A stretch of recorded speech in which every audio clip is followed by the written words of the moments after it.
আপনি দেখবেন কিয়ামতের মাঠে ড্রাইভার যাচ্ছে জান্নাতে, মালিক দাঁড়ায় আছে বহু দূরে।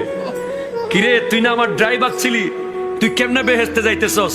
কয় স্যার আপনি আমার যে টাকা দিতেন এনতে একটা 150 টাকার প্লাস্টিকের কল মসজিদের উজুখানায় কিনা দিছিলাম। মানুষ উজু বানাইছে আর আমার কবরে সোয়াব গেছে। আর মালিক সাহেব উনি বড় পয়সাওয়ালা, টাকা দিতে পারে নাই। মাহফিলের জন্য টাকা চাইতে গেলে 5 টাকার নোট সিরাটা বাইর করে দেয়। আর যেই টাকাগুলো দোকানে চলে না, টেম্পুতে চলে না, বাসে চলে না, জুমার দিন মোটামুটি চালাই দেয়। কথা কোন ঠিক কিনা জোরে বলেন না। এরকম লোক সমাজে আছে না নাই?